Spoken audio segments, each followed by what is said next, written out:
Okay, welcome back, everyone. This is going to be the start of part 4 of the book. So, we're going to be focusing on the agenda setting process in the next 4 chapters. Um, chapter 13, Policy, Agenda Setting Studies, Attention, Politics, and the Public by Christopher Green Peterson and Peter Mortensen. A lot of this stuff comes from the European scene. Um, okay, section 13.1. So we largely start with the works of Schatzschneider. Geez, that's a hard thing to say. Schatzschneider from 1960 and Bachrach and Baratz from 1962. The agenda setting literature is mostly focused on sort of public attention and allocations of attention, right? So this is more based on sort of mass public opinion rather than institutional stuff, etc. Um, it also took a huge turn with that Baumgardner and Jones piece that we talked about earlier in the semester, Agendas and Instability in American Politics. And so they tend to look for broad agenda setting patterns and policy patterns rather than sort of these case studies and idiosyncrasies of some of the stuff we've talked about before. So this field is far less interested in sort of particular issues or issue realms. It's more on a sort of macro. How does policy in general, across different sub policies, how is it affected by mass public opinion, etc. Okay, and a lot of this stuff is based on huge longitudinal, which means over time, data sets and data across multiple issue spaces. Excuse me. All right, we'll move on to section 13.2, comparative studies of policy agendas. And again, this is going to be a lot more focused on policy attention than policy change. We want to know, how does policy attention affect the behavior of policymakers, etc., right? And so there are a lot of different focuses of study or components of study that these sort of researchers focus on. The first is executive speeches at the opening of Parliament, right? So this, in a sense, is a little bit like the State of the Union address, right? So every time the Parliament opens, there will be a sort of, I don't know, introductory speech by the Prime Minister, right? To sort of set what the agenda is going to be, what are we going to focus on, where are we headed in the next year or over the next cycle, whatever it might be, right? And so, yeah, this is about which direction are we going to go in, right? Okay, the second is party manifestos. And remember, like in America, we don't have much of this because we are such a two-party system because of, the first past the post and Downsian theorems, this sort of stuff, right? Where we get just two parties. But in most of Europe, they are running or operating on a sort of what is it called? Proportional representation system, right? Where say there's maybe 10 parties and 6 of them get past the limit that is needed, the threshold, right? Say 3 to 5% usually to ensure that the weirdos and freaks don't get in. But, as long as you pass that threshold, you get a proportion of the seats in Parliament, right?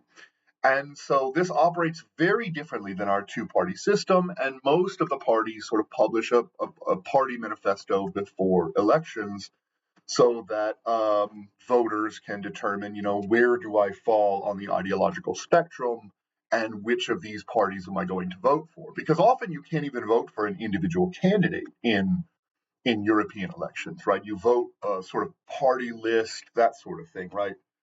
Um, and so they focus on these party manifestos and how they affect public attention, things like that, right? All right. The third is just sort of mass media frameworks, right? What's the media talking about? What are they trying to popularize as an issue? That sort of thing. The fourth, parliamentary activities, right? Speeches, committee memberships, maybe what do you call them, like subpoenas and interviews of experts or government officials, right? The fifth, public opinion, obviously. The sixth is elections, right? And they basically assume that elections are important for the cycle's policy output. However, there's very little evidence for this approach.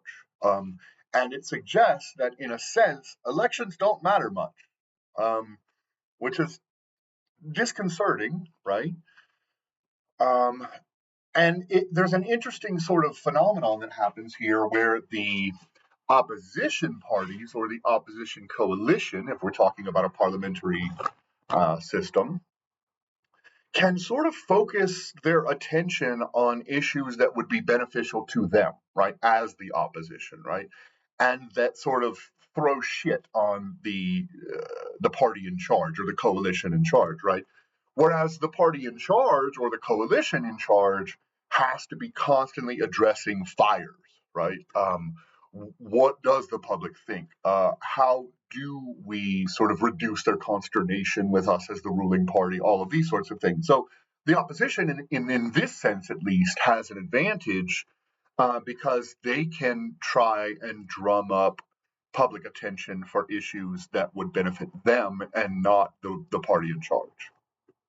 Okay. Section 13.3, linking attention, public opinion, and policy change. So what we find through empirical studies is that greater mass opinion tends to lead to greater focus on that issue, whatever it might be, by policymakers and especially the party in charge.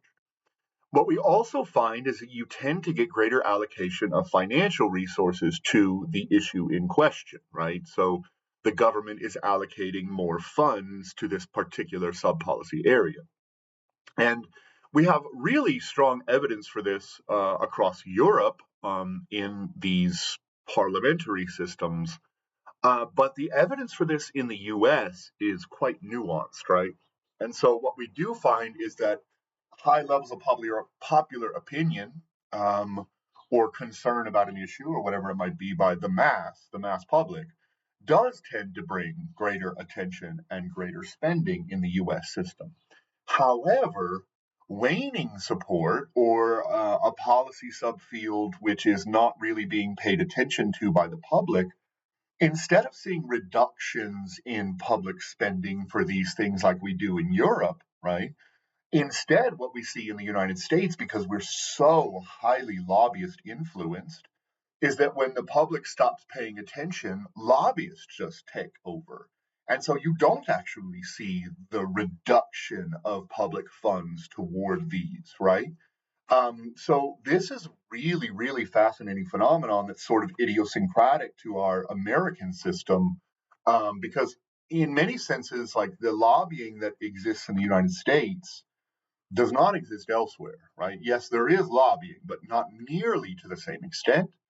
And many of those countries don't allow foreign lobbies, whereas the United States does, right? And so it's sometimes troubling that states will come over here to the United States and try to manipulate our political system, but they disallow us from doing the same, right? So if you think of a group like AIPAC from Israel, or if you think about Saudi Arabia, these sorts of they are throwing money and resources at our legislature and our politically powerful individuals in America, but we don't have the same right to go over there and do that, which is a little concerning, right? And so this is why we get this really idiosyncratic sort of empirical result where, again, when attention wanes in most places, public resources also wane toward that sub policy. But in America, that's not the case. And then finally, they just point out that public attention is neither a necessary nor a sufficient condition for change. Yes, we see these trends, but there are plenty of issues wherein policymakers will make changes without any real public pressure, right? And they point to tobacco regulation during sort of the 80s, 90s, 2000s across the Western world, at least, right? As an example of this. All right, that was a really short one. I'll get the next one up soon. Thanks for being here.